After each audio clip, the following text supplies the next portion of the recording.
Bonjour à tous, nous nous retrouvons aujourd'hui pour un nouvel agro-webinaire du mardi en partenariat entre Alta et Adrenium. Et aujourd'hui, on va vous parler des outils d'aide à la décision en agriculture et je laisse la parole à Mehdi Siné, qui est l'animateur de cette séance. Et je vous souhaite à tous un bon webinaire, sachant que pour information, pour rappel, maintenant vous avez l'habitude, vous avez deux outils pour pouvoir interagir avec les intervenants et l'animateur.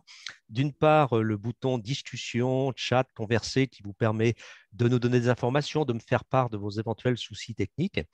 Et l'autre outil, l'autre bouton que l'on vous conseille vivement, c'est le bouton Q&R pour questions et réponses.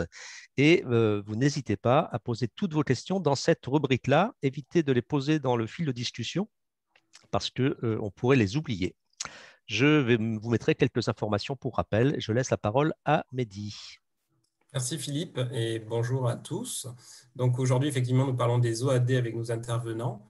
Le développement ces dernières décennies des systèmes informatiques, d'Internet et plus récemment des objets connectés a fait prendre l'aide à la décision un virage numérique. Ces systèmes d'information décisionnelle se développent de plus en plus rapidement et ils intègrent de nouvelles dimensions, le collaboratif, la contextualisation et la géolocalisation, l'interactivité, la visualisation, le multimédia, le big data, intelligence artificielle. Comment sont-ils conçus?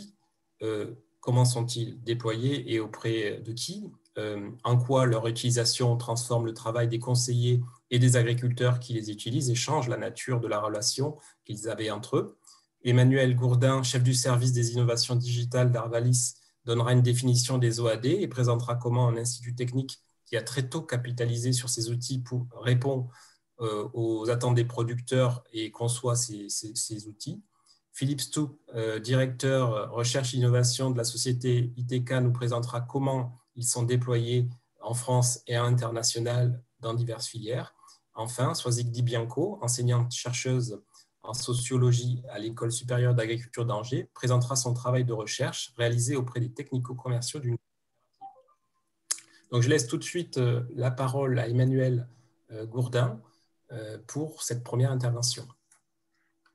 Merci Mehdi, bonjour à tous et merci de me donner l'occasion de pouvoir présenter un certain nombre d'éléments autour des outils d'aide à la décision qui sont fortement travaillés chez Arvalis depuis plusieurs années maintenant. Donc très rapidement, Arvalis, c'est un institut technique, un institut de recherche qui est piloté par les services rendus aux producteurs et à leurs organisations et qui vise à apporter des compétences agronomiques et des réponses opérationnelles aux agriculteurs et aux filières sur lesquelles Arvalis travaille. Vous avez des petites icônes qui sont représentées.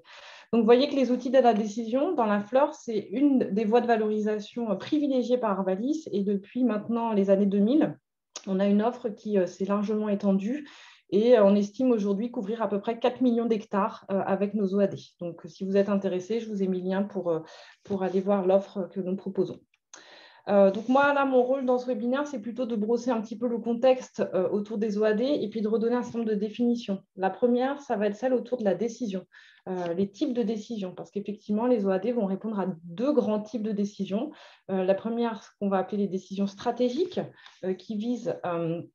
Donc, qui seront réalisées dans des pas de temps pluriannuels, voire annuels, et qui sont des actions mises en œuvre par le producteur, puisqu'on va se mettre au niveau des producteurs, qui répondent à des objectifs sur le long terme.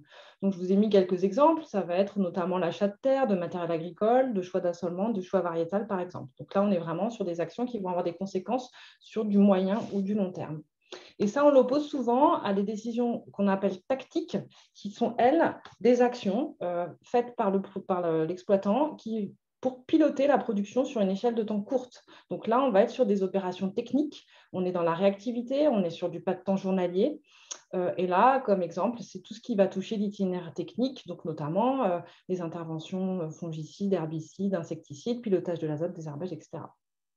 Voilà. Et donc, effectivement, ces OAD, ils peuvent répondre soit à l'un, soit à l'autre. On a aujourd'hui, effectivement, une dichotomie dans ces deux types d'OAD et vous verrez une offre qui est très disparate entre ces deux grands types. Si on en revient maintenant, donc je vais focaliser principalement là ma présentation sur les OAD tactiques, vous le verrez, et les présentations qui suivent aussi sont plutôt orientées sur l'aide à la décision tactique. Donc, une définition de ces OAD qui vous est proposée ici, c'est des outils qui permettent d'analyser rapidement des informations afin de pouvoir prendre une décision a priori la plus adaptée à l'instant donné. Donc, tous les termes sont importants. On a l'aspect analyse rapide, donc qui va être permise par tout ce qui va être touché au numérique et à l'informatique. La notion d'information, donc on va manipuler ta donnée, vous allez le voir. Et puis, cette idée d'accompagner, d'aider à la prise de décision avec effectivement le fait que ça va être celle qui semble la meilleure à un instant donné avec l'ensemble des informations qu'on a à cet instant T. Donc, si on ouvre un petit peu le capot de ces OAD, il y a la partie immergée de l'iceberg. Ce qu'on voit, c'est ce que vous manipulez, la plateforme de visualisation. Donc, ça veut être le support de saisie pour insérer un certain nombre d'informations et puis le support sur lequel on va restituer des résultats. Vous allez pouvoir observer les résultats. Donc, pour ça, en gros, le smartphone et l'ordinateur vont être absolument incontournables pour utiliser un OAD tactique. Derrière, la partie moins visible, c'est la partie modèle. Donc, ces OAD reposent sur des modèles. Je vous redonne une définition ici de ce qu'on appelle un modèle. C'est une représentation simplifiée de la réalité qu'on a formalisée à travers une relation mathématique. Donc, je ne rentrerai pas du tout dans le détail des modèles. Il en existe plusieurs sortes. On parle beaucoup aujourd'hui des modèles liés à l'intelligence artificielle, mais on a aussi des modèles mécanistes, etc. Donc, on a plusieurs approches de modélisation possibles. Et là, dans le cadre des OAD, prédire un événement, donc se projeter dans les semaines à venir. Et puis, le dernier dans le triptyque, on a les données qui interviennent à deux niveaux. Le premier, c'est pour pouvoir développer et valider le modèle prédictif. Donc, on va avoir besoin de données fiables et validées pour pouvoir construire notre modèle. Et puis, le deuxième usage des données, c'est en cours de campagne. Pour pouvoir utiliser l'OAD, il va falloir lui renseigner un certain nombre d'informations. Et donc, tout ça, ça repose bien sûr sur des infrastructures informatiques qui permettent de faire en sorte que tout communique correctement et de pouvoir mettre à disposition l'information aux utilisateurs.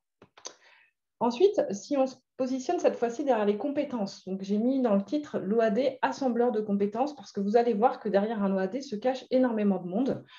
En premier lieu, si on remonte cette fois-ci en sens inverse, on part de la donnée, il va y avoir tous les collaborateurs, toutes les personnes qui vont générer la donnée pour pouvoir développer et valider l'OAD. Donc derrière, ça va être tous les agronomes, des experts, des expérimentateurs, des agriculteurs parfois, qui vont contribuer à travers l'acquisition de données à pouvoir faire en sorte qu'on puisse construire, développer le modèle. Pareillement, ces utilisateurs-là vont nous permettre d'identifier le besoin, à quelles questions on veut que l'OAD réponde, donc ça c'est extrêmement important. Ils peuvent être testeurs aussi du modèle et nous permettre d'améliorer le modèle et de définir les règles de décision. Le deuxième type de profil de compétences, donc on va avoir besoin de gestionnaires de bases de données. Toutes ces informations, toutes ces données, il va falloir les collecter correctement, les contrôler et les structurer pour pouvoir les stocker de manière adéquate. Ensuite, au niveau des modèles, on va retrouver les statisticiens, les modélisateurs qui vont être en charge de définir les méthodes, quel formalisme on veut pour notre modèle, de pouvoir développer et de pouvoir évaluer le modèle, sa qualité prédictive notamment. On retrouve des profils type agro-informaticiens et informaticiens qui, eux, vont avoir en charge de éventuellement recoder le modèle sur une infrastructure informatique dédiée, mettre en place les serveurs, développer des chaînes de calcul et puis surveiller et maintenir tout ce fonctionnement, tout ce système. Et puis, en dernier lieu, on va retrouver encore des agro-informaticiens et des responsables marketing qui vont gérer vraiment la partie aval, c'est-à-dire plateforme de visualisation et puis développement des interfaces et puis voilà, définir l'outil, développer les interfaces et puis gérer effectivement le lien avec la relation utilisateur et la surveillance du bon fonctionnement des sites web si ça repose sur des sites web. Voilà un petit peu. Donc, la question après qu'on peut se poser, c'est pourquoi utiliser un OAD tactique? Très rapidement, je vous l'ai mis ici, l'agriculteur doit répondre à de nombreux enjeux. Le premier, qui paraît évident, c'est la gestion des aléas climatiques. Les OAD tactiques embrassent derrière leur modèle l'utilisation de météo, et notamment de météo prévisionnelle, qui permettent de se positionner, de se projeter dans les jours, voire dans les semaines à venir, et de fait, de pouvoir accompagner l'agriculteur pour ajuster ses décisions à l'état de la plante et du climat.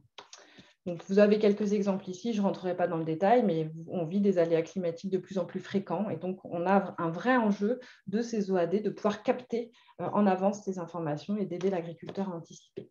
Deuxième enjeu, un enjeu économique extrêmement important, l'idée derrière pour l'agriculteur quand il va se positionner sur un OAD, c'est d'optimiser ses charges et son temps et de sécuriser sa récolte. Donc, quelques exemples ici de gains potentiels qu'on peut avoir avec l'utilisation d'un OAD, soit pour du pilotage de traitement, soit pour de la fertilisation. Et puis ensuite, on a d'autres gains potentiels, ou enjeux en tout cas associés, des enjeux réglementaires qui peuvent pousser un agriculteur à se positionner sur un OAD, notamment sur tout ce qui va être justification des interventions, et puis des enjeux bien sûr environnementaux et sociétaux. Là, je vous ai mis 2 exemples, mais on pourrait en lister beaucoup plus, qui peuvent aussi pousser un agriculteur qui peut trouver intéressant de s'abonner à un OAD. Maintenant, revenons sur la partie offre et usage. L'offre, elle est extrêmement importante. Aujourd'hui, la dernière enquête recensée en 2017 montrait 146 offres en agriculture, donc ce qui est vraiment conséquent, dont 97% pour du pilotage tactique. Vous voyez que la partie stratégique est encore vraiment très minime dans cette offre. Et en plus, elle est plutôt positionnée sur des outils de gestion parcellaire.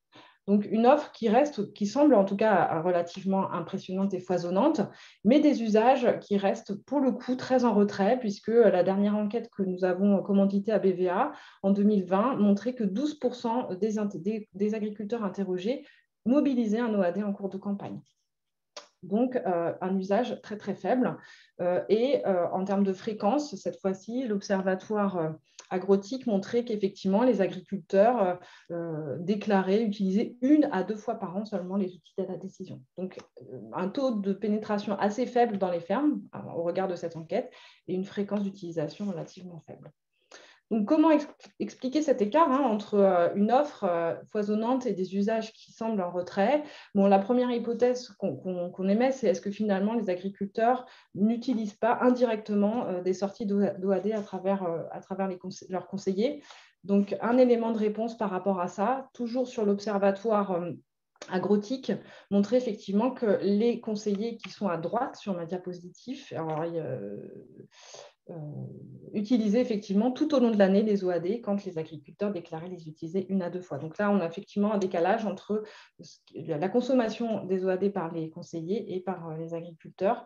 Donc c'est une hypothèse qui semble avérée. Mais pour autant, on sait qu'il y a des freins. Aujourd'hui, il y a un certain nombre d'études qui montrent qu'il y a des freins à l'utilisation des innovations numériques chez les agriculteurs, les OAD en faisant partie. Et je vous identifie ici quelques freins, notamment la fiabilité, l'interopérabilité entre les outils qui peut être un frein, l'acceptabilité de la société, de la profession. Donc, vous voyez aujourd'hui qu'il y a encore de nombreux freins à lever pour pouvoir avoir un taux d'adoption beaucoup plus large des OAD par la profession. Et pour terminer, et pour travailler justement sur cet écart entre les potentialités offertes par les OAD et les usages, c'est un travail qui est fait dans le cadre du RMT Nexus, donc Réseau numérique agricole pour l'enseignement, l'expérimentation et les usages de l'agriculture numérique, dans lequel on vise à travailler notamment des aspects méthodologiques pour, identifier ces écarts et essayer d'accompagner les développeurs, les concepteurs de ces outils pour pouvoir démontrer la valeur ajoutée de leurs outils aux producteurs et faire en sorte que le taux d'adoption soit beaucoup plus élevé à l'avenir. Voilà, je vous remercie pour votre attention. Merci beaucoup Emmanuel et merci à tous également pour vos premières questions. N'hésitez pas à utiliser encore une fois l'onglet Q&R pour poser vos questions à nos intervenants. On y répondra à la fin des 3 interventions. Je vais passer maintenant la parole à Philippe Stopp, directeur recherche et innovation chez ITK, qui va nous présenter l'offre OAD développée dans cette société. Philippe. Bonjour à tous et merci encore pour cette occasion de présenter nos services. Alors attendez, j'ai un petit problème encore pour le passage en plein écran. J'arrive.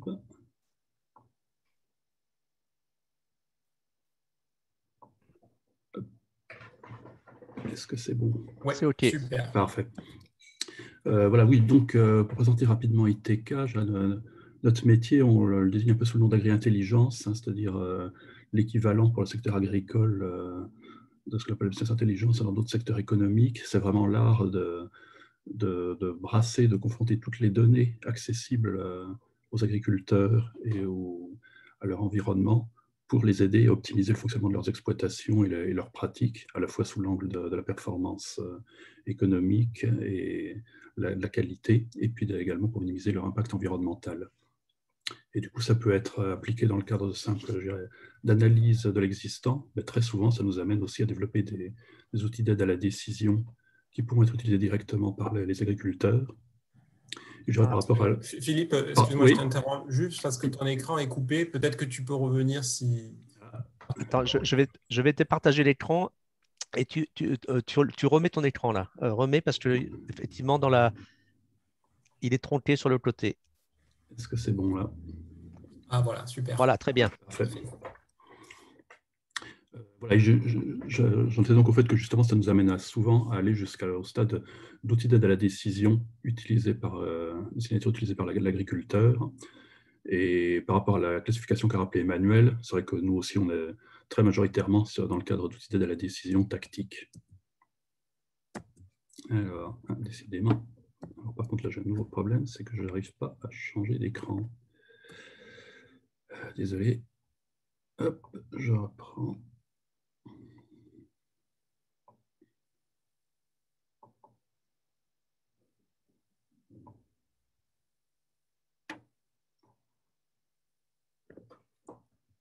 Voilà.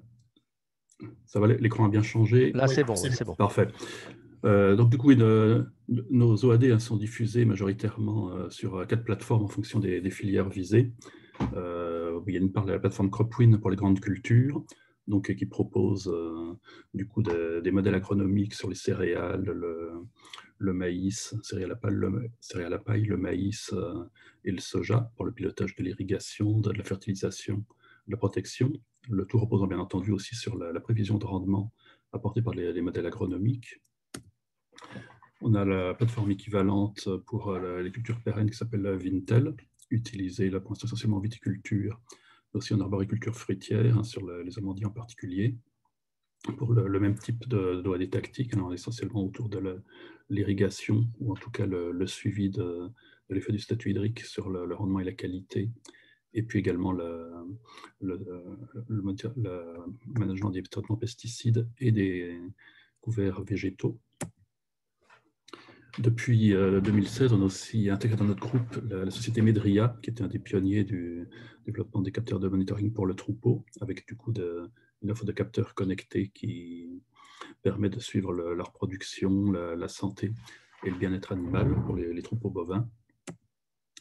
Et justement, par rapport à notre offre, pour les productions végétales, on est donc sur une offre qui repose essentiellement sur la modélisation, où les données issues de capteurs peuvent être intégrées pour aider à un suivi sur le terrain des résultats de nos modèles, mais c'est une offre essentiellement logicielle.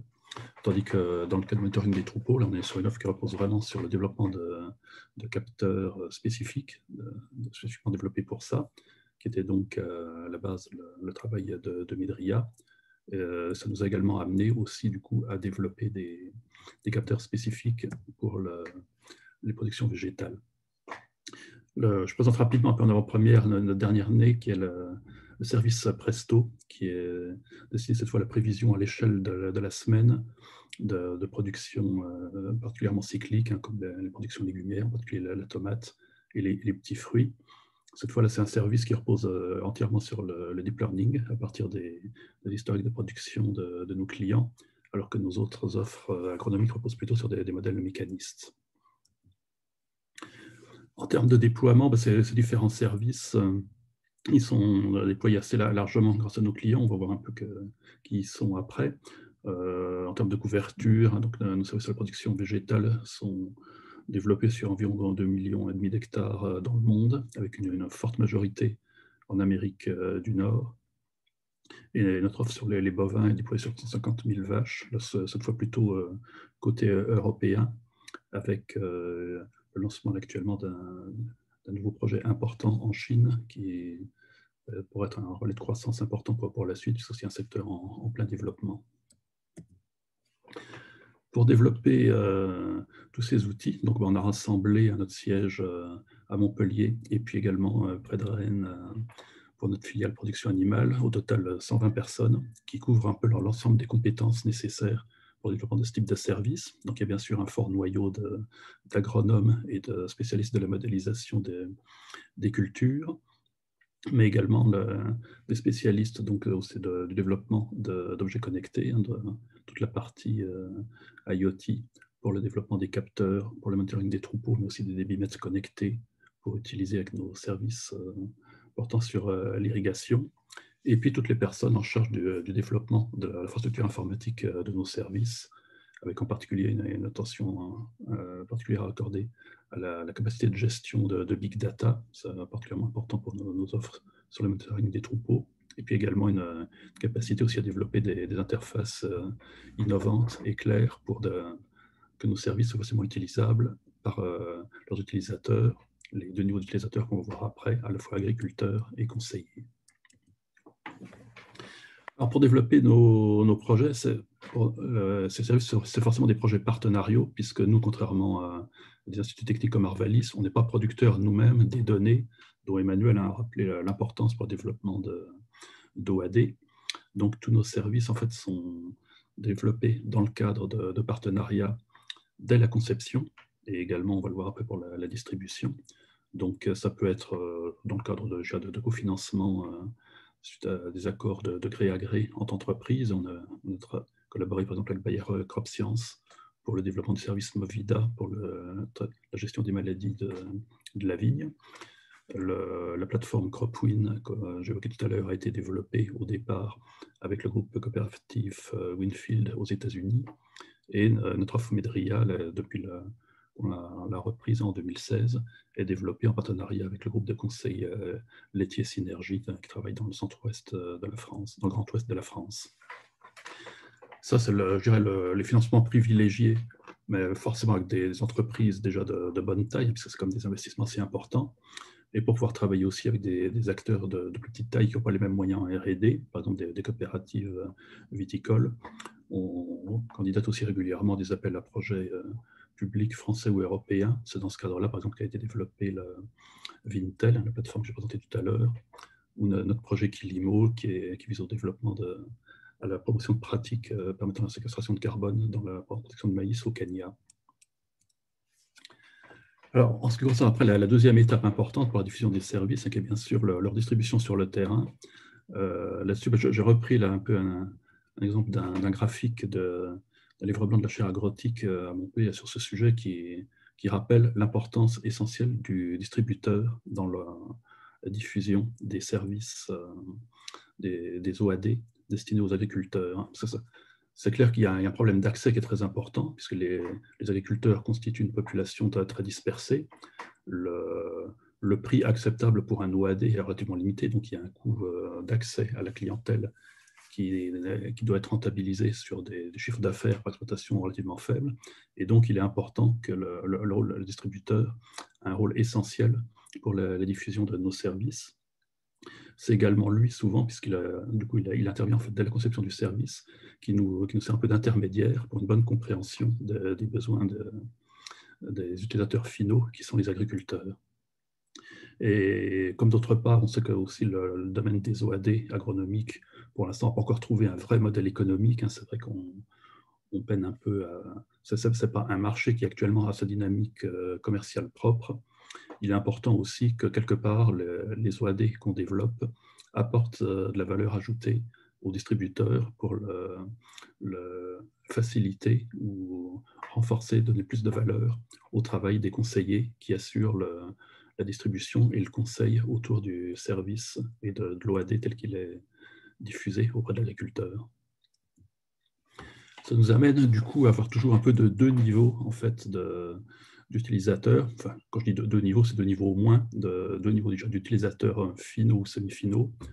D'une part, l'agriculteur, à qui, pour un service donné, on va délivrer l'essentiel des résultats qui lui sont utiles et qui sont interprétables sans ambiguïté dans le cadre de l'utilisation de nos modèles. Vous avez ici un peu l'exemple d'un écran de Vintel qui présente les principaux résultats tels qu'ils sont diffusés auprès du viticulteur. La courbe noire représente l'état de déficit hydrique de la vigne tout au long de la campagne. Et la bande verte représente le secteur où il est souhaitable que cette courbe reste, compte tenu des objectifs de qualité de vin visés par le viticulteur. C'est donc un résumé très simple des résultats du modèle. centré sur les actions principales à réaliser, c'est-à-dire soit aller faire des observations dans le cas d'une alerte qui nécessite des observations sur le terrain, soit dans le cas d'un outil pour l'irrigation, on va lui indiquer à quel moment il doit irriguer et suivant quel montant. C'est donc des résultats relativement simplifiés et avec peu de détails dans les explications. Pour les conseillers qui contribuent du coup, à diffuser ces services auprès des agriculteurs, il peut y avoir des écrans plus détaillés qui détaillent davantage les résultats du modèle, qui lui permettront du coup de donner des explications complémentaires à l'agriculteur s'il en a besoin. Et puis on lui propose aussi des tableaux de bord qui lui permettent de mieux gérer plus facilement sa relation de conseil avec ses clients. Donc identifier rapidement sur une carte quelles sont les exploitations dans lesquelles il y a une information importante à délivrer ou un contrôle important à réaliser sur l'opération que devrait faire l'agriculteur. C'est donc ces deux niveaux qu'il faut qu'on prenne en compte lors de la création du service.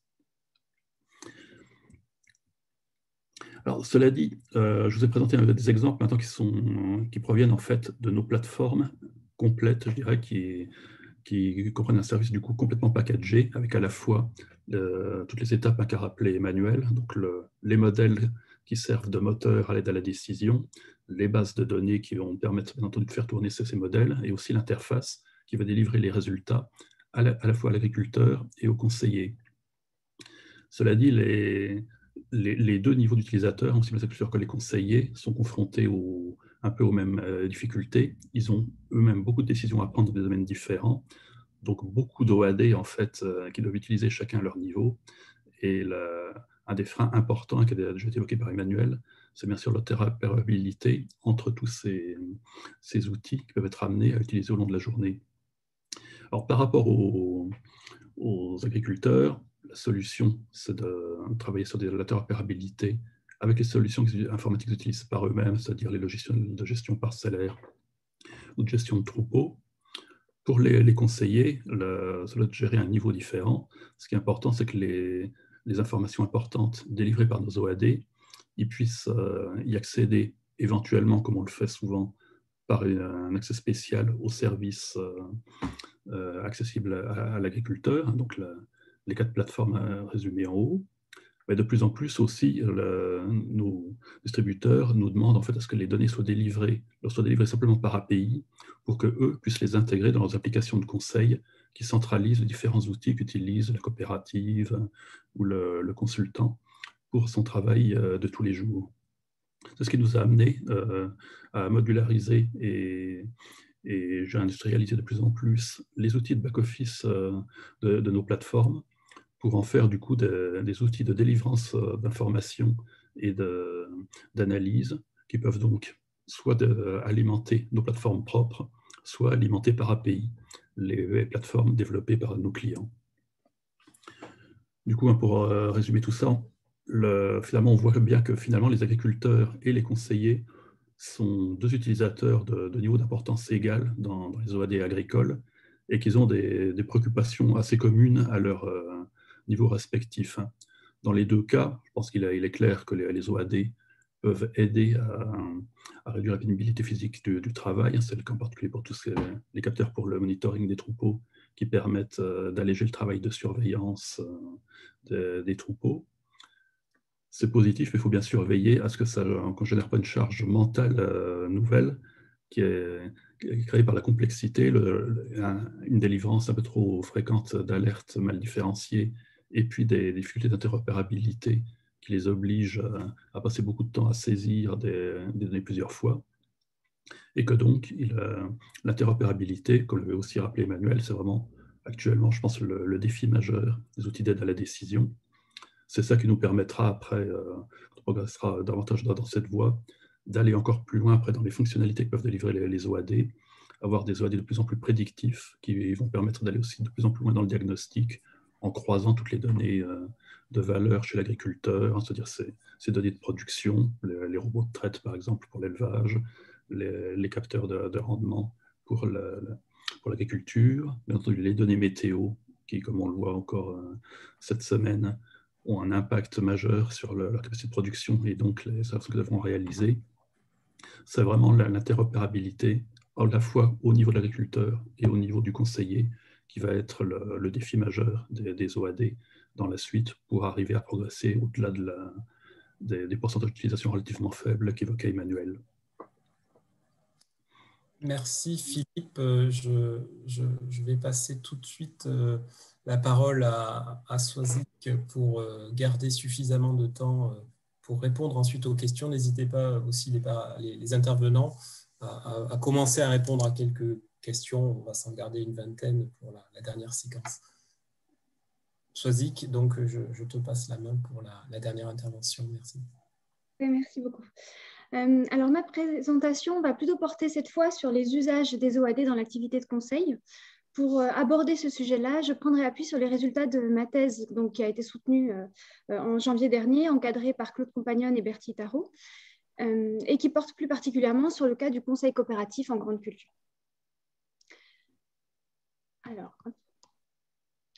Alors, en guise d'introduction, j'ai voulu moi aussi me réapproprier cette définition des outils d'aide à la décision.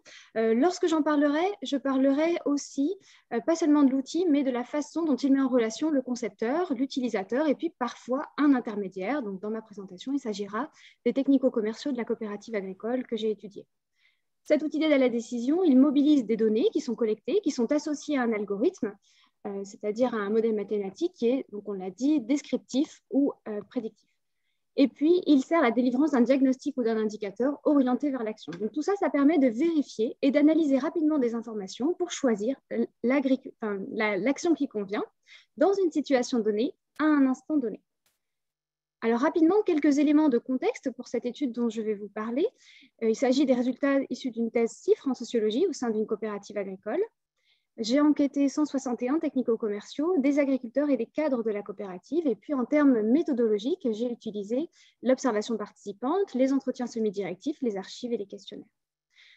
Pour résumer ma question de recherche, j'ai cherché à comprendre comment les technico-commerciaux composent avec les transformations rapides de leur cadre d'activité.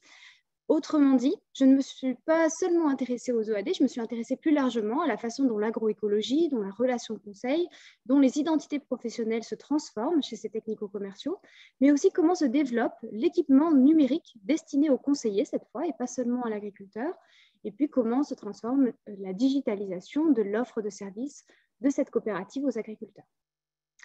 Alors rapidement, le conseil coopératif, quelques chiffres en France du moins, on compte à peu près 7500 technico-commerciaux en France. C'est un conseil qui est non négligeable puisqu'ils interviennent auprès de 75% des agriculteurs.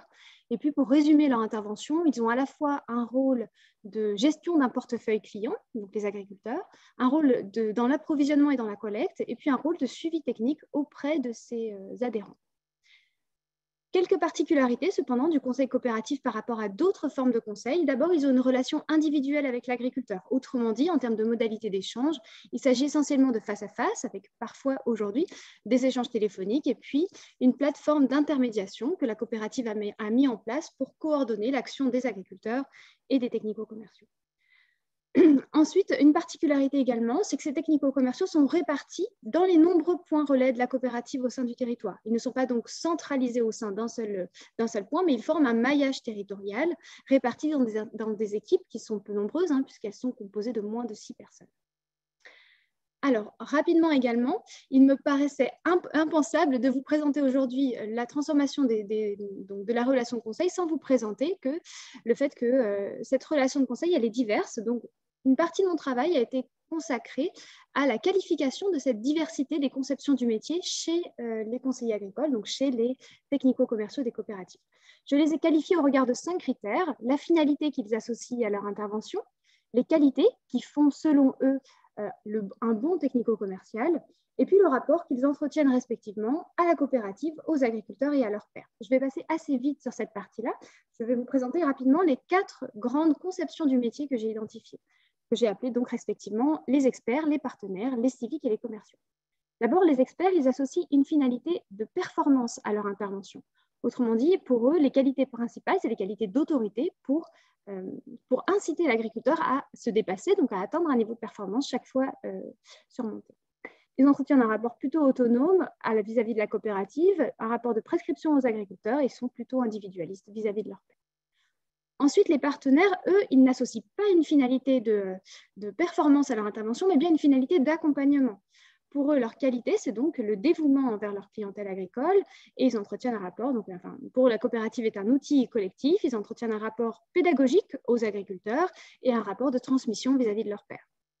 Ensuite, les civiques, eux, voient plutôt une finalité d'entrisme à leur intervention, c'est-à-dire qu'il s'agit de faire la promotion du modèle coopératif, de ses vertus et de sa distinction. Leur qualité, c'est donc l'enthousiasme pour justement entretenir cet enthousiasme coopératif. Ils voient la coopérative comme un organe collectif, entretiennent un rapport de médiation aux agriculteurs et un rapport de retrait à leurs pairs, puisqu'ils se sentent un peu désajustés vis-à-vis de leur conception du métier. Et enfin, les commerciaux, eux, voient comme associés, pour eux, la finalité principale de leur intervention, c'est bien de faire des affaires. Les qualités, c'est celle de stratège. La coopérative est donc perçue comme un employeur comme un autre, les agriculteurs comme des clients, certes un petit peu particuliers, et puis sont dans un rapport d'échange par rapport à leur pairs. Tout ça pour vous dire qu'il y a vraiment des conceptions très différentes de métiers, attachées à la performance, à l'accompagnement et au modèle coopératif, et puis aux affaires. Alors ensuite, ce sur quoi je voulais insister, c'est qu'il y a vraiment des formes de stabilisation de la connaissance qui sont diverses aujourd'hui. On va distinguer les connaissances incorporées et les connaissances encapsulées. Donc, les connaissances incorporées sont celles qui sont incorporées par des individus. Lorsqu'elles sont incorporées par des conseillers, c'est ce qu'on appelle l'expertise. Lorsqu'elles sont incorporées par des agriculteurs, on va parler de savoir professionnel. Et donc, jusque-là, la relation agriculteur et conseiller se traduisait par justement cet échange de connaissances incorporées. Or, aujourd'hui, ce qui est nouveau avec les OAD, c'est qu'on a des connaissances qui sont encapsulées dans des artefacts techniques, comme par exemple les OAD. Donc la question, ça va bien être celle de la coexistence de ces formes différentes de stabilisation de la connaissance, quels sont les usages qui se développent autour de ça. J'ai résumé ces questions-là en 3 grandes questions. D'abord, quels sont les usages et les effets de ces OAD sur l'activité des technico-commerciaux? Ensuite, de quelle façon ces OAD transforment les connaissances qui sont utilisées par les technico-commerciaux? Et puis enfin, on peut se demander comment ils recomposent la relation qu'ils entretiennent avec les agriculteurs. Alors, lors de cette enquête, je vais aborder maintenant la partie plutôt résultat de l'enquête OAD. J'ai pu constater que cet équipement, ces OAD, apparaissent comme un équipement opaque à visée normative. Alors d'abord, opaque parce qu'ils sont conçus, opaque et normatif parce qu'ils sont conçus par des services supports, donc les services supports en back-office de la coopérative, voire même, on l'a vu, par des instituts techniques en amont de la coopérative.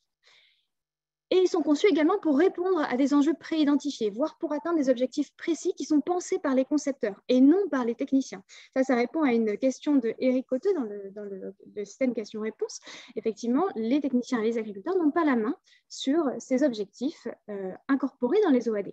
Autrement dit, ces outils, ils encapsulent des savoirs, des raisonnements, des critères et des repères qui sont rendus invisibles et donc non accessibles aux usagers de ces outils d'aide à la décision.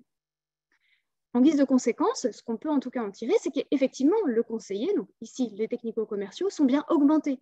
Ils sont augmentés dans le faire, puisqu'ils peuvent anticiper les actions et faire avec plus de précision. Et ils sont également augmentés dans le voir, puisque ces OAD permettent de caractériser, de qualifier l'objet de leur conseil avec beaucoup plus de précision qu'avant. Également, en guise d'autres conséquences, c'est le déploiement rapide de nouvelles normes parmi les technico-commerciaux, puisqu'ils ne remettent pas en cause les savoirs professionnels de ces technico-commerciaux. En revanche, une autre conséquence, c'est bien la réduction de ce rôle de technico-commerciaux, d'un rôle qui avant était celui de sélectionner les savoirs apportés dans la relation de conseil, à un rôle de simple relais des informations qui sont délivrées par l'outil. Donc, la question qu'on peut se poser ici, c'est est-ce que les technico-commerciaux sont aliénés par l'outil? Est-ce qu'on peut voir, si jamais on imagine à terme que l'agriculteur peut utiliser directement l'OAD, est-ce qu'on n'a pas ici une ubérisation de la relation de conseil par les OAD? Alors, pour voir ça, je me suis intéressée plutôt aux pratiques des technico-commerciaux. Et donc, la réponse à cette question, a priori, ce serait plutôt non, puisque ces OAD sont réappropriés par les technico-commerciaux dans le cadre de leurs interventions. D'abord, parce qu'ils en opèrent un portage sélectif. Ils ne relaient pas systématiquement aux agriculteurs l'intégralité des OAD qui sont mis à leur disposition par leur coopérative. Ensuite, ils ne relaient pas l'information telle qu'elle, mais ils la complètent grâce à des informations qu'ils collectent via un réseau local d'échange de ressources. Ils vont donc collecter d'autres formes de savoir pour compléter le résultat apporté par l'OAD. Et puis, ensuite, on constate des formes de réappropriation qui varient selon leur forme de professionnalité, donc ce que je vous ai présenté précédemment. On va avoir par exemple des experts qui sont attachés à la performance et donc vont utiliser l'outil, invisibiliser l'outil pour le mettre au service de leur autorité individuelle, autrement dit renforcer leur autorité individuelle. On va avoir des partenaires et des civiques qui s'en servent pour renouveler l'attachement des agriculteurs à la coopérative. Et puis, on va avoir enfin des commerciaux qui, eux, vont utiliser l'outil comme une clé d'entrée pour d'autres activités commerciales et puis pour entretenir la dépendance de l'agriculteur à l'offre de services de la coopérative. Autrement dit, ces outils ils servent la conception du métier du technicien, mais ils servent également à sécuriser, à anticiper, à augmenter le degré de précision de leur intervention. Autrement dit, ils s'approprient les enjeux de ces OAD dans leurs activités et ils développent une forme d'autonomie vis-à-vis de cet outil-là. Alors, ce qu'on constate également, c'est qu'il y a une absence de recomposition de la relation de conseil. Je me suis intéressée à la façon dont ça pouvait changer leur rapport à l'enjeu d'écologisation, par exemple, et on voit bien qu'ils délèguent les modalités de décision du pilotage de l'écologisation à l'outil, et il y a donc une réappropriation à la marge de cet enjeu d'écologisation et de réduction des intrants. On a également un maintien des rapports sociaux agriculteurs conseillés. C'est un outil comme un autre qui est utilisé sans particularité, qui ne change pas les rôles ici d'experts et de clients et qui n'induit pas de nouvelles pratiques comme l'expérimentation par exemple ou de nouveaux partenariats. Maintenant, je vous propose une rapide discussion-conclusion autour de ces trois grands apports qui structurent ma présentation. D'abord, cette distinction entre savoir incorporé et encapsulé. Qu'est-ce que ça nous fait dire? Eh bien, ça nous fait d'abord dire que ces OAD agissent comme une boîte noire, puisqu'elles encapsulent des savoirs qui ne sont pas accessibles à l'usager. Et pourtant, ça c'est assez intéressant parce qu'on sait aujourd'hui que les savoirs ont une place centrale dans l'agroécologie. On dit souvent que les savoirs incorporés notamment sont essentiels à une transition agroécologique durable et durable sur les territoires. Ensuite, l'autre point intéressant, c'était cette fameuse relation de conseil. On voit que ces outils sont réappropriés, que ça ne change pas les rôles assignés d'experts et de clients. Et plus encore, on voit que ça réduit le rôle et la centralité de ces technico-commerciaux dans le conseil. Or, on sait aujourd'hui, en tout cas j'ai montré ça dans mon travail, que les techniciens, les conseillers agricoles jouent des rôles très importants, des rôles informels essentiels auprès des agriculteurs et donc qui risquent d'être perdus si jamais on réduit trop leur intervention. Et puis, on voit que ces OAD sont une occasion manquée de recomposer la relation de conseil qui est parfois souhaitée par les techniciens et puis parfois souhaitable dans le cadre des transitions agroécologiques. Et enfin, dernier point de discussion, c'est sur les enseignements. Ce que je souhaite retenir de ce travail, c'est qu'il y a un enjeu à former les étudiants, les futurs conseillers, les futurs agriculteurs, à la fois au raisonnement et au savoir qui sont encapsulés dans ces outils, mais également à les former à des raisonnements qui sont complémentaires, justement pour accompagner ce phénomène de réappropriation de l'outil et pour les aider à développer leur réflexivité dans l'usage de ces OAD. Voilà, je vous remercie et puis je vous propose de passer au temps de questions. Merci beaucoup, merci à tous nos trois intervenants. Effectivement, un certain nombre de questions ont été posées, un certain nombre ont été résolues pour pouvoir gagner du temps. Je vais distribuer celles qui restent. La première, peut-être autour des OAD stratégiques, vous avez dit, Emmanuel et Philippe notamment, que cette offre était plutôt faible. Est-ce que vous pouvez donner quelques exemples, peut-être, Emmanuel ou Philippe, sur ce sujet des OAD stratégiques? Oui, alors c'est un sujet compliqué, je ne vais pas forcément être la mieux placée pour en parler, mais aujourd'hui, l'offre en OAD stratégique, elle est plus complexe parce qu'elle ne peut pas reposer que sur un modèle. Donc, elle va reposer effectivement souvent sur une association entre éventuellement des modèles, de la formation, de l'accompagnement. Donc, on est aujourd'hui sur des offres qui sont plus des packages avec des outils. 1, 2, 3 outils et puis effectivement de la formation et de l'accompagnement au quotidien. Donc, nous, à Arvalis, par exemple, on commence à travailler ces questions-là. On a un outil qui commence à avoir un peu de bouteille qui s'appelle Sister, qui va vraiment dans cette direction, mais qui, pour être utilisé en termes d'OAD stratégique, doit encore évoluer. parce qu'aujourd'hui, Sister permet de faire effectivement de renseigner énormément d'informations à l'échelle de l'exploitation, de récupérer beaucoup d'indicateurs, mais il faut pouvoir après travailler ces indicateurs, les faire parler et pouvoir accompagner, en faire une analyse fine pour accompagner l'agriculteur. Et donc ça, effectivement, ça nécessite souvent l'intervention d'un expert pour pouvoir accompagner le producteur. Donc je pense qu'il explique aujourd'hui l'écart, c'est qu'effectivement l'OAD tactique, il peut entre guillemets vivre tout seul en cours de campagne. C'est un peu exagéré parce qu'il y a toujours besoin de recalage, etc. Mais aujourd'hui, l'OAD stratégique nécessite tout un environnement d'accompagnement qui se met en place doucement, mais qui est assez complexe et qui prend plus de temps, de fait, mais qui devient nécessaire. Enfin, aujourd'hui, on est conscients tous ceux qui produisent des OAD sont conscients qu'il faut qu'on mette le paquet sur les OAD stratégiques. Merci. Merci Emmanuel. On va passer aux autres questions parce qu'il y en a de nombreuses. N'hésitez pas à répondre d'ailleurs si vous le pouvez dans le chat parce que je pense qu'on aura du mal à tout tenir. Sur la séparation vente-conseil, effectivement, peut-être question plus spécifique adressée à Swazik. Comment voilà, voyez-vous l'usage des OAD dans ce cadre-là au niveau des coopératives? Alors sur ce volet-là, c'est vrai que bon, moi je ne travaille pas au sein d'une coopérative, donc c'est plus délicat pour moi de répondre à cette question-là. Si je suppose que tout va se jouer dans les mois à venir, le temps que la réglementation se clarifie un peu entre ce qui est autorisé, ce qui n'est pas autorisé. Et je reconnais qu'il y a vraiment une ambiguïté sur ces OAD. Les coopératives ayant investi assez massivement justement sur ces OAD pour développer leur action de conseil. Elles n'avaient pas auparavant, elles ont acquis cette légitimité auprès des agriculteurs. Et donc, effectivement, le fait que voilà, la séparation conseil-vente vienne rebattre les cartes sur ce domaine-là, ce sera un sujet très intéressant à surveiller dans les mois à venir. N'hésitez pas, Philippe, éventuellement aussi à apporter des éclairages si vous avez. Avec le micro, pardon. Ouais. Voilà. Là-dessus, oui, pour l'effet de la séparation de la vente et du conseil, là, pour l'instant, on est un peu dans l'expectative parce que on a vraiment du mal à voir quel effet ça va avoir sur la restructuration du conseil en France. C'est vrai que pour l'instant, on est quand même plutôt dans une phase où on peut craindre que ça déstabilise une force de conseil existante, celle des coopératives, qui du coup va devoir de fait se désinvestir du conseil phytosanitaire, hein, puisque l'immense majorité des distributeurs agricoles ont opté pour la vente plutôt que pour le conseil. Et on n'est pas encore sûr d'avoir des forces équivalentes pour pouvoir prendre le relais dans le conseil indépendant. Ok.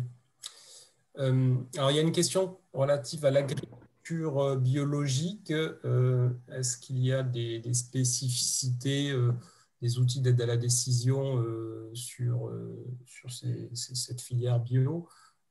Est-ce que vous voyez voilà, des besoins peut-être plus particuliers ou des apports plus particuliers que pourraient apporter les outils d'aide à la décision dans le cadre des filières bio? Peut-être également Philippe.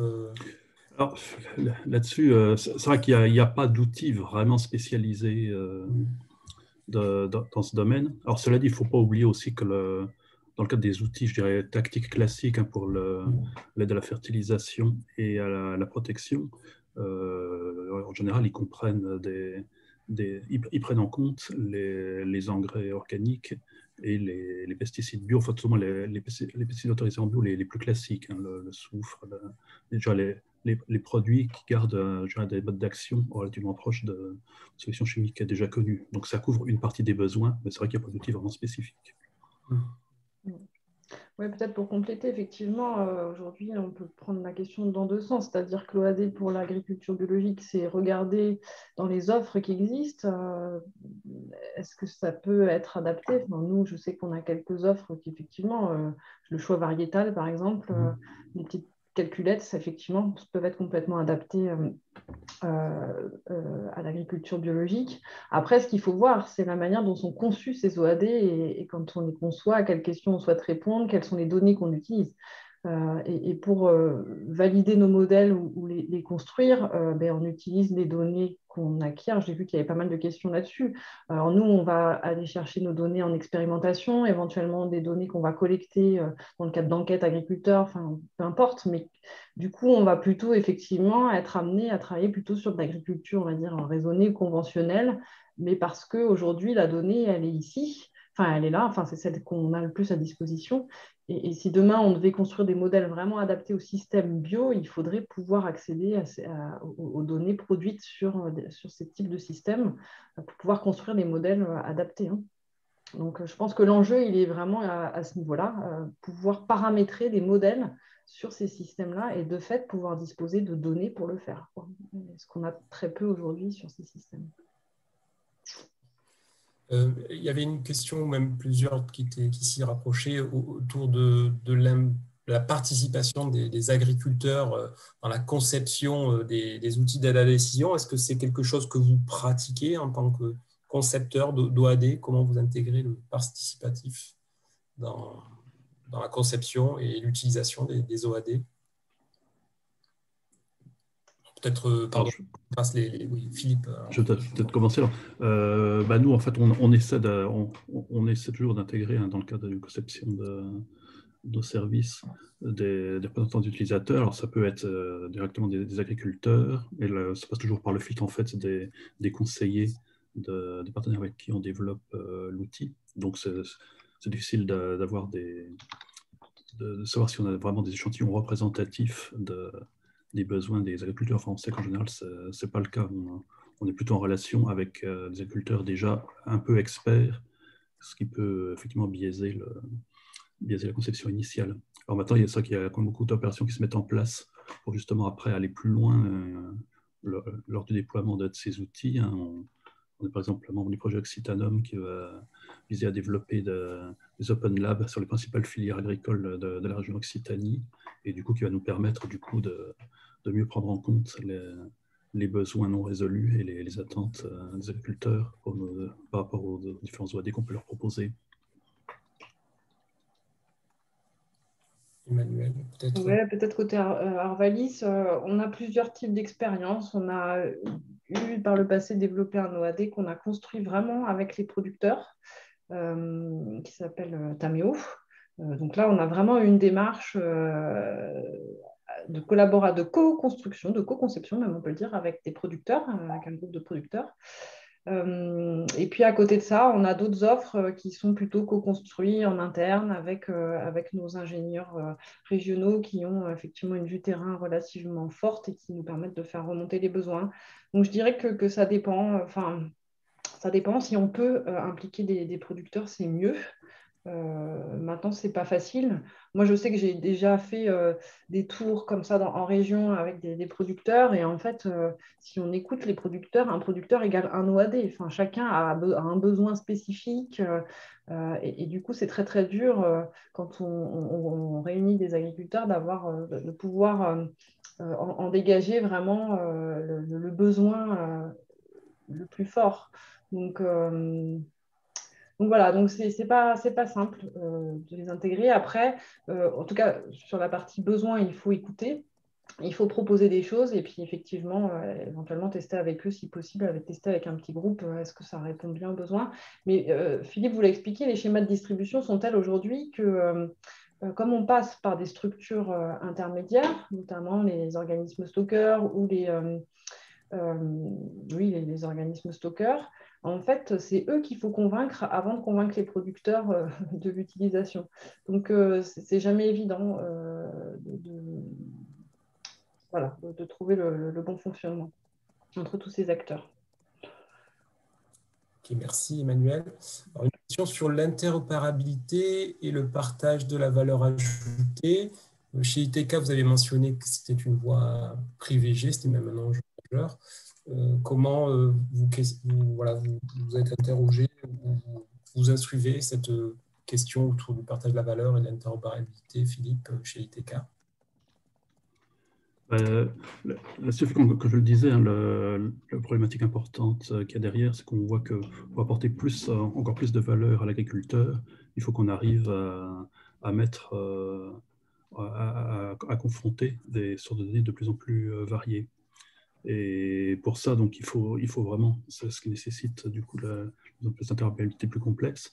Et là, de nouveau, on retrouve un peu le rôle central du distributeur, parce que c'est lui qui va pouvoir proposer un peu une chaîne cohérente entre ses OAD à lui et ceux qu'utilisent les agriculteurs de sa région pour pouvoir mettre en place des data hubs. C'est ce que fait par exemple notre partenaire Synergie pour le capteur de monitoring des troupeaux, où on va pouvoir effectivement proposer aux agriculteurs des outils qui prennent en compte non seulement les données comportementales de nos capteurs, mais aussi ces données sanitaires, ces données de production, pour pouvoir développer ensemble des modèles plus prédictifs et qui permettent aussi un diagnostic plus précoce, par exemple de troubles de santé qui vont permettre de minimiser l'usage d'antibiotiques ou d'anticiper des problèmes d'alimentation qui pourraient conduire à une baisse de production laitière, par exemple.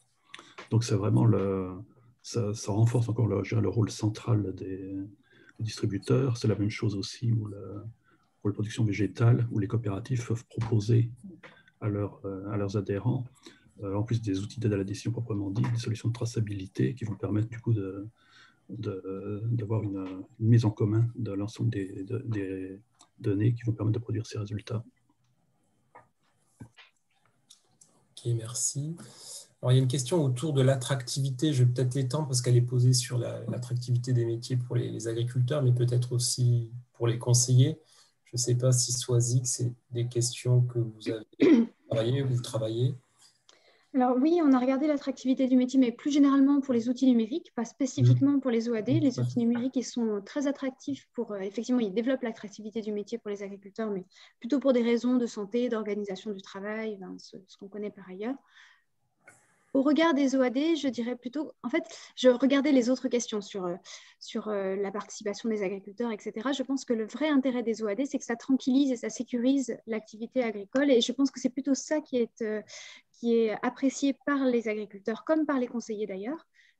Je ne suis pas certaine que ce soit vraiment l'outil qui booste l'attractivité du métier, on va dire, ni chez les agriculteurs, ni chez les conseillers. C'est-à-dire qu'au démarrage, effectivement, les conseillers que j'ai enquêtés avaient pu avoir des craintes sur la dépossession de leur maîtrise des savoirs professionnels par les OAD, mais justement, ils étaient très inquiets sur le fait que ça réduise éventuellement la population de conseillers au profit d'agriculteurs qui utiliseraient en autonomie ces outils d'aide à la décision.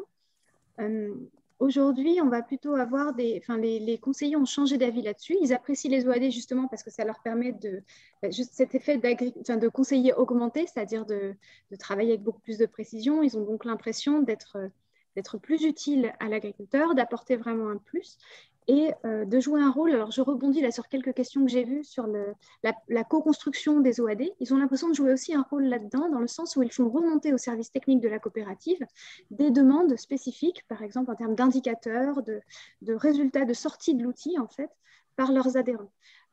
C'est-à-dire qu'ensuite, la coopérative va réutiliser des outils, des OAD qu'elle a récupérés des instituts techniques et va pouvoir se l'approprier et l'affiner, c'est-à-dire le retravailler au regard des retours, des feedbacks de ses adhérents. Donc, finalement, c'est tout ce rôle des conseillers-là qui va changer. En termes d'attractivité, sans aucun doute, il y a des effets, mais maintenant, voilà, je ne les ai pas étudiés spécifiquement. Merci. Alors, on arrive un peu au bout. Donc, je prends encore une question sur la comparaison des OAD par rapport au type de décision. Est-ce que ce sont des choses qui sont travaillées au niveau des instituts techniques et d'Arvalis, plus spécifiquement, peut-être, Emmanuel? Alors attends, entre les OAD et, excuse-moi, les démarches de tests comparatifs oui. d'OAD. Oui, j'ai commencé une réponse et, et c'était trop long, donc je me suis arrêtée. Oui, alors c'est extrêmement complexe cette question. Bon, alors en plus, nous, on en vend des OAD, donc on n'a pas une position qui est très confortable. Mais effectivement, après, tout dépend ce qu'on entend par test. Moi, ce que je dis souvent quand je présente les OAD, pour l'adoption, en tout cas par l'agriculteur, effectivement, pour pouvoir s'approprier l'OAD, une des possibilités, c'est de se dire la première année, je fais une bande sur laquelle je fais mes pratiques actuelles, où la majorité de ma parcelle, je la laisse en pratique actuelle, et je me fais une bande où je suis suis l'OAD et je m'approprie comme ça la décision, comment j'interprète les sorties de l'outil, etc. Donc ça, c'est une première manière d'évaluer. Mais là, c'est un OAD fait par l'agriculteur. Après, effectivement, on a des structures aujourd'hui qui, par exemple, nous, avant d'acheter nos OAD, comparent les offres. Et pour ça, effectivement, ils mettent en place de l'expérimentation classique, hein, c'est-à-dire de la micro-parcelle ou de la grande parcelle en faisant des bandes et en ayant une pratique, on va dire, systématique. Si je prends du traitement, alors je suis souvent dans le traitement, je suis désolée, je suis un peu déformée parce que c'est un peu mon cœur. Et puis, plusieurs bandes où ils vont suivre les autres OAD, puis ils vont comparer à la fin. Donc, effectivement, il y a des choses qui peuvent se faire, mais ce n'est pas évident. Et puis, en plus, dans l'interprétation de l'information, l'OAD va fournir une information qu'il faut englober dans un contexte. L'agriculteur, il va prendre sa décision dans un contexte plus large que juste la sortie de l'OAD. C'est est-ce que j'ai le matériel qui est présent? Est-ce que j'ai du stock pour pouvoir, phyto, fongi, peu importe. Donc, la vraie valeur d'usage de l'OAD, elle est vraiment très dure à approcher et elles dépendent beaucoup d'autres choses. Donc, moi, j'ai toujours tendance à dire que l'OAD, voilà, c'est une information de plus, et Soisic l'a très bien dit, pour sécuriser, pour accompagner l'agriculteur, mais au regard de tout le reste, c'est-à-dire son expérience, les discussions qu'il peut avoir avec ses voisins, ce qu'il a vu sur le terrain, etc. Et donc, c'est très dur à évaluer dans sa globalité. Mais bon, par contre, on peut essayer d'évaluer un petit peu. Bon, voilà, je ne sais pas si ma réponse est très claire. Merci, en tout cas, Emmanuel, merci à tous pour vos interventions et les réponses apportées aux questions. Malheureusement, on n'a pas eu le temps de toutes les traiter, mais on en a traité beaucoup dans le chat. On peut inviter néanmoins les participants à prendre contact si vous souhaitez en savoir plus et de consulter aussi les autres agro-webinaires sur l'agriculture numérique, puisqu'il y avait des questions qui renvoyaient à d'autres agro-webinaires. Merci beaucoup à tous les quatre. Et effectivement, tous ces webinaires sont en replay vidéo sur la chaîne YouTube Agrinium Agriculture Numérique. Et alors, dans 15 jours, puisque la semaine prochaine, nous faisons un break et nous revenons le 27 avril pour parler de la protection agroécologique des cultures. Bonne fin de semaine à tous. Au revoir et encore merci. À bientôt.